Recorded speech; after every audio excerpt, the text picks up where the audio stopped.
This Libra full moon is about justice for the divine feminine. There are patriarchal illusions and programs that are being dissolved. The goddess is healing, and there is no more people-pleasing.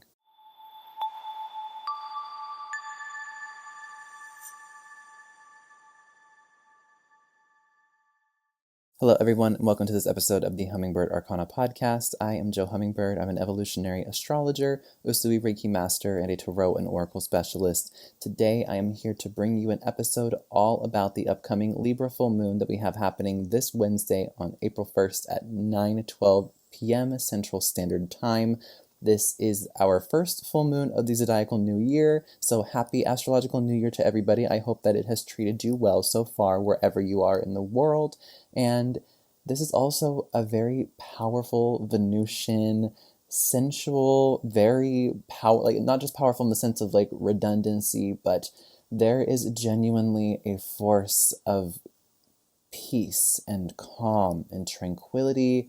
And at the same time, there's justice, there's empowerment, and there's dissolving of illusions. And there is so much that we have with the planetary aspects to dive into to break down this full moon for us. So if you are interested in hearing all about this Libra full moon, then keep on listening to this episode of Hummingbird Arcana.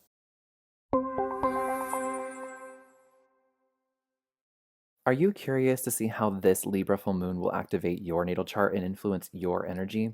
Go ahead and check out my lunar luminosity reading in the description box, where I help you look into this full moon and how it will be personally impacting you, along with insight on how to integrate the energy on the day before, the day of, and the day after the full moon itself.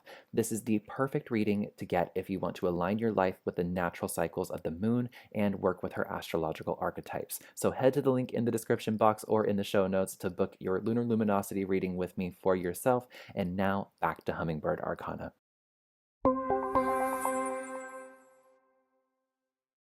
Okay, so like I mentioned in the beginning, we have quite a few planetary aspects to break down, just as every moon episode that I have for you guys.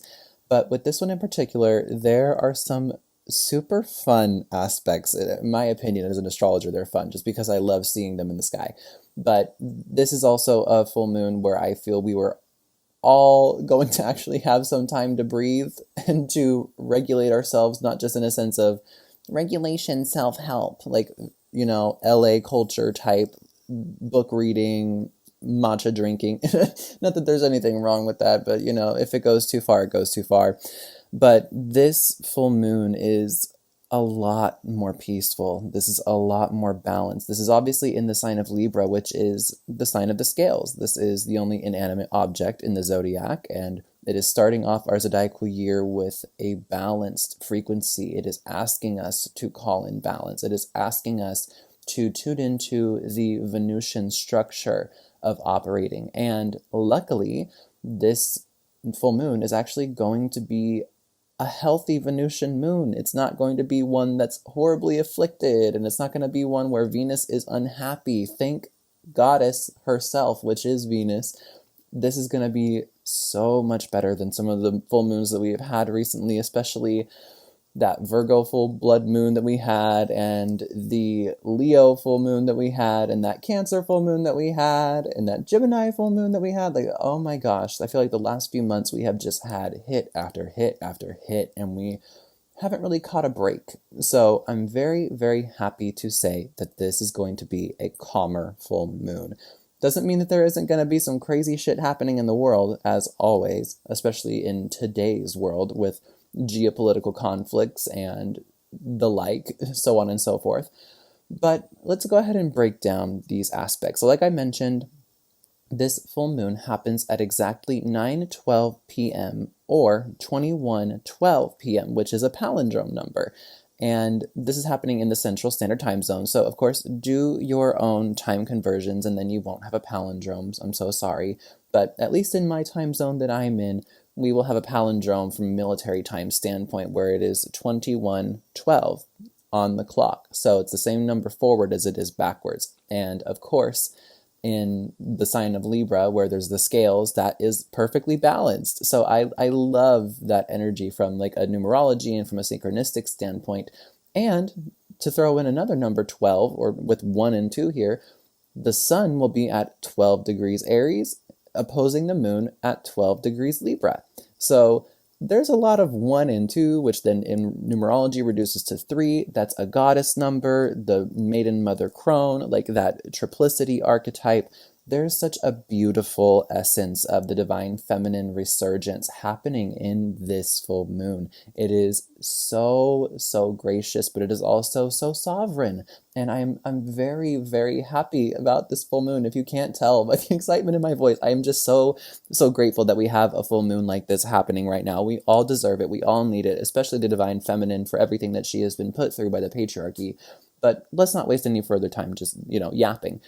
Again, we have the sun at 12 degrees Aries, which the sun in Aries is exalted, which is a very good place for the sun to be. You'd think people who are Aries, if in the shadow frequency, they tend to be a little overbearing or abrupt or even abrasive at times, or don't know when to say no or when to stop. But with the sun exalted in Aries, this is a place where, the sun, which is our ego, it's our sense of self, it's our life force energy that, shines onto plants and gives them the ability to photosynthesize food for themselves that then helps them grow. And thusly, we eat the plants and we grow, and we have that mutual exchange energy. And Aries is ruled by Mars. So this is kind of like a protective place for the sun to be. And the sun is exalted in Aries, but it has dignity in Martian energy, period. So even Scorpio suns are dignitized, but with Aries in particular, it is exalted. It's in its most heightened, impactful state for the sun to be in, other than Leo, its ruler for domicile. Now, with that being said, the sun is lighting up Aries altogether. And what do we know from the planetary conversations we've been having a lot recently? Saturn and Neptune are both in Aries, and they're still conjunct. They're within a 3-degree orb separation right now, with Saturn at 5 degrees and Neptune at 2 degrees. Neptune being the planet that dissolves anything that it touches. It is the planet of illusions. It is deceit, but it is also rose-colored glasses and idealism and escapism, and in extreme cases like drugs and isolation. And then with Saturn, this is a planet of boundaries, of discipline, of restriction, of karma. It's a time lord. It is very, it can be harsh. It rules the harsh reality of things. And Saturn is in fall in Aries. So structures, patriarchy, the shadow aspect of corporations and corruption is falling away, and Neptune is dissolving the illusions in which the patriarchy has tried to place upon all of us, and in particular, especially the divine feminine.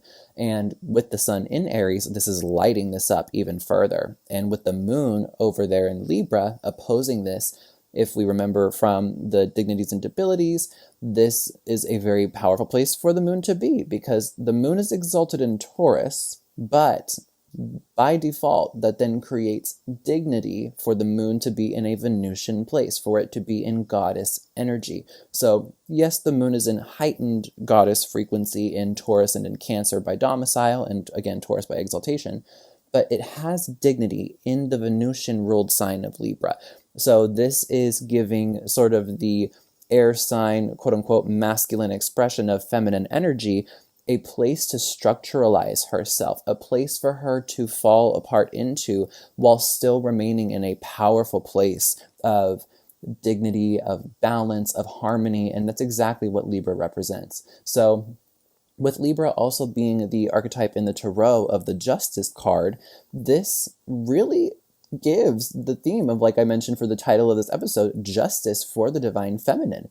This is, again, with all that Saturn in fall and the Neptune dissolving the illusions, with the sun in Aries lighting that up and being exalted and protective, this then gives room, especially for the moon to be, emotions, subconscious, the intuition, the dream state, to then have that dignity to operate from the frequency of justice and do something about it with all that Martian energy going on over on the other side in Aries. So this is a really, really great full moon already in of itself, but there are more aspects that really help this out.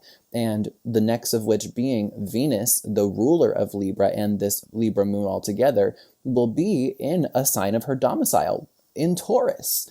And wow, what a combination. Like, all of this dignity, like energy happening between the sun and the moon and Venus. Like, this is really juicy. This is really delicious and saucy and beautiful and harmonious and balanced, and I can't get enough of it. I am obsessed with this full moon. As much as it is also a time where a lot of us may feel like we need to rest and take things slower because Venus is in Taurus and it is the more slow, methodical part of Venus. It is the earth energy of Venus, whereas Libra is the air energy of Venus. Air blows away with the wind. The earth, solid as a rock, ain't going nowhere. So with Venus in Taurus, it is in domicile. It is very, very happy and comfortable to be here. At the same time, it wants us to slow down in our bodies. Venus does rule the senses, and Taurus does rule the senses within the physical body as well, not just the things that we feel emotionally or, from a psychosomatic standpoint either. But Taurus wants to feel comfortable, wants to eat good food. It wants to take its time to not perfect everything, because Venus doesn't want perfection. That's more Virgo and Mercurial type energy. But Taurus wants to slow down. It wants to take its time to enjoy every sip of wine. It wants to enjoy every flavor in the meal that was prepared. It doesn't want to just rush through it and get it checked off a to-do list. It wants to take its time to get to its own version of perfect, whatever that looks like for you personally. And at the same time, Venus will be conjunct the part of fortune or the lot of fortune when this happens. And so this is pretty much with the part of fortune. If you haven't watched the Points in Space episode, I will leave a link in the description box as well as on a card on the screen or in the show notes if you're streaming instead of watching on YouTube. But with the part of fortune, this is the place in life where we don't have control over everything, but it kind of dictates our well-being. And if we follow along with kind of the rhythm and the nature of that cycle, of that energy, of that archetype, then we actually find the ability to have an internalized sense of control rather than trying to control the external world to feel better inside. If it's like I'm in control of my free will to listen to the divine nature and the divine cycles and the rhythm of the cosmos, then maybe I actually will receive what real control actually is. And with that being said, Venus, of course, being in Taurus, wanting to be slow and methodical and get in touch with the senses rather than control the external world all the time, but, utilizing the physical world and the materials within it to be able to do so. This is a really powerful place for Venus to be right next to the part of fortune. And at the same time of all this, falling away of the illusions and patriarchal energy being, crumbling down to the ground right now, we actually are watching some progress being made right now back in the United States, but that's not like saying that we're having all good things happen. There's a bunch of protests that have happened. There are other countries that are denying things for the quote-unquote people in power who are not good people, that are very corrupt right now, doing horrible things to people. And we're watching some consequences actually be served, and we're watching some justice begin to be served. And it's almost confusing because we've been so used to all this destruction and corruption and patriarchal bullshit. So it is a really promising place for Venus to be next to the part of fortune and for all of these little intricacies going on here.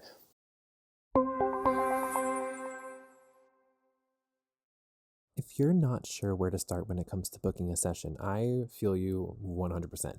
With all the different wisdom that we integrate on our spiritual paths, it can really get overwhelming to look at all of your options for tools to help you integrate it. So if you feel intuitively called to book a session, but you don't know which one will be the best fit for you for what you're looking for, I'm now making free discovery calls available for you. And in this complimentary 30-minute call, we will briefly discuss what areas of your focus are on your path with zero pressure for you to immediately book a session after. You are in the driver's seat the whole time, all the way through. Bookings for free discovery calls are open now, and the link is in the description box or the show notes below if you want to get one for yourself. Now let's get back into this episode of Hummingbird Arcana.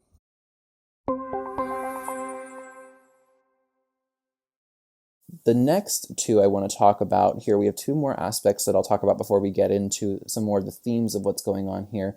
we have Jupiter in Cancer, which is exalted. We've had that happen for a while. We just recently got out of the retrograde with that at the first third of the month of March here. It happened on March 10th. And later in the evening time is when it happened. But Jupiter in Cancer, which is an exalted place for Cancer to be, is squaring both the sun and the moon. So you hear the square and you're like, oh no, isn't that a challenge? Isn't that a hard placement to have? Yes, by technicality, but with all of everything else going on here that's, making the sauce in the pot here, with Jupiter exalted in Cancer, Cancer being the ruler of the moon, and the moon currently being over in dignity in Libra, and the ruler of the moon, Venus, being in domicile in Taurus, this square is almost like PEMDAS canceled out. You know what I mean? If you learned what PEMDAS was in the United States education system. But this is getting PEMDAS canceled out, kind of. It's not a square that's super, super challenging. It's a square that is kind of just lighting the fire under people's asses to do something, instead of just sitting around reposting content on social media or just having conversations with people trying to change their mind. There's actual action being taken, and we are kind of seeing that leading up to this full moon. We just had the largest No Kings protest in the United States of over 8 million people, and that is like I said, the largest protest in United States history to ever happen. And not just because we have more people alive and around, but because there are more people that actually are starting to see the truth, and they're not letting it slide anymore. They're not just brushing it under the rug and hoping that somebody else is going to take accountability and responsibility and do something. People are starting to stand together to do something. The divine feminine, which is, the more receptive, intuitive, sensitive nature of all of consciousness, is saying enough. She's saying, I'm tired of this and I will not stand for it anymore, and I'm going to stand for what I care about and for what's right. Justice, accountability, integrity, devotion. And so that square isn't necessarily too terribly bad. The only real challenge that it presents is challenging the ego, which is the sun, and challenging the emotional complex, which is the moon. And both of these positions right now for the sun and the moon are very happy. The sun is exalted in Aries. Again, the moon has dignity in Libra.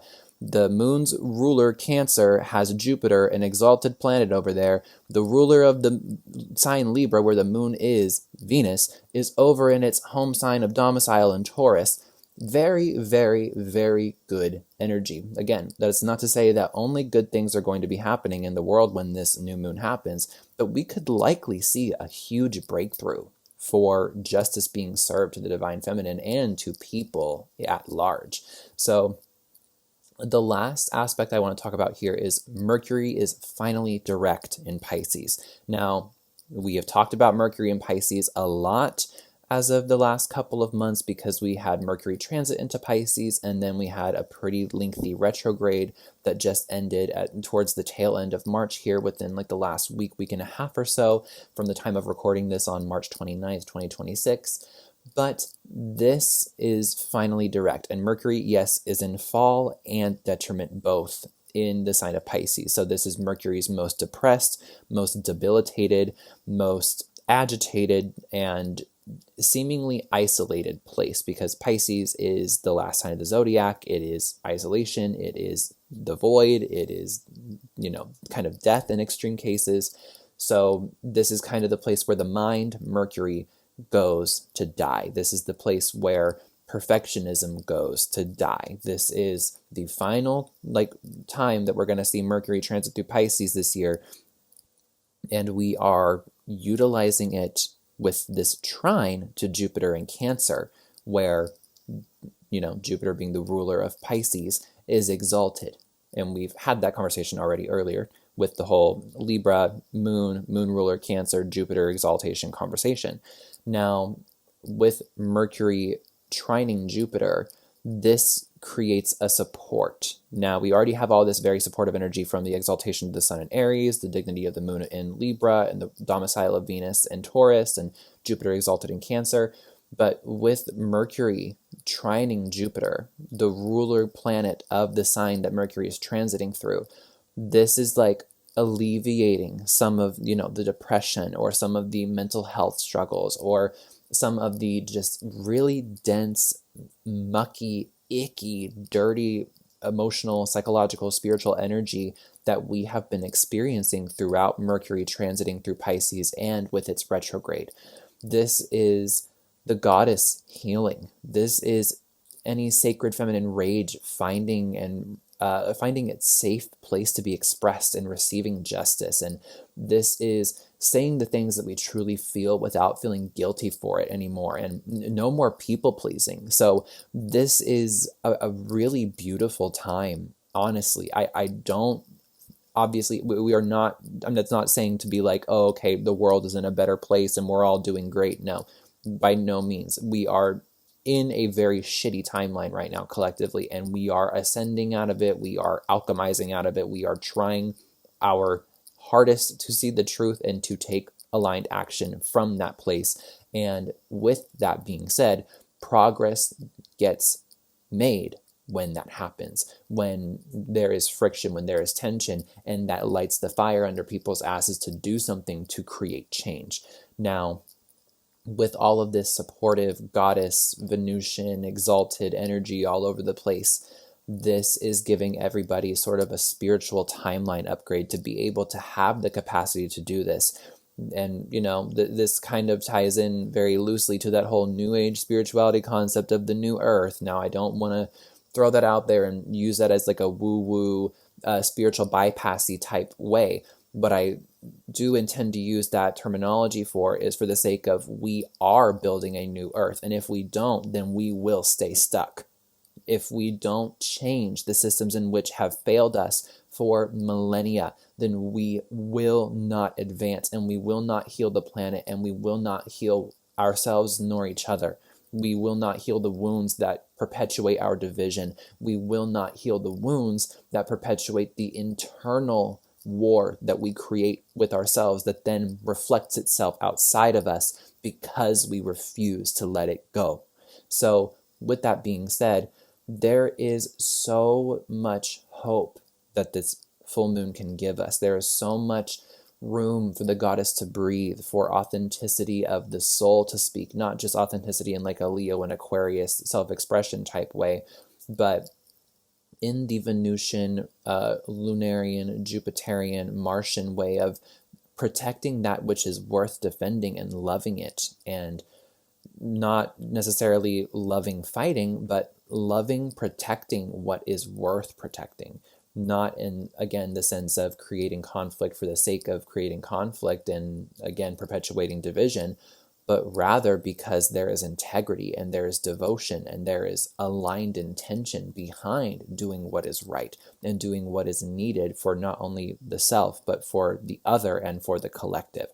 So if you are interested in hearing about how this Libra full moon will personally affect you, I will leave the link down below in the description box or in the show notes if you're streaming instead of watching to book a lunar luminosity reading with me. I give you insight on how to integrate the full moon or new moon, depending on when you're booking for the day before, the day of, and the day after. So that way you have proper insight on how to integrate this energy, how to utilize it in an aligned way, and how it will best serve you and how you can use it to best serve your timeline and the collective. So that is all for the Libra full moon that I have to share with you guys. Thank you so much for listening to this episode of Hummingbird Arcana. If you enjoyed and you're watching on YouTube, let me know by giving the video a thumbs up, subscribing to the channel, and turning on that post notification bell so you're notified every time a new episode or piece of content comes your way. And if you're streaming instead of watching, hi, hello, how are you? I highly implore you to rate the podcast, give it a review, and in the comment section of that review, let me know what you're looking forward to after this Libra full moon, or if there's any other new full moon that you're looking forward to in the year, what episodes you've enjoyed, ideas for episodes, any guests that you'd like me to have on, or any topics you want me to discuss in the future. And with that being said, I will leave it there, and thank you so much again for tuning into this episode of Hummingbird Arcana. I am Jo Hummingbird. It is my greatest honor and privilege to assist you in awakening you to your cosmic divinity. Many blessings, and take care, my beautiful friends.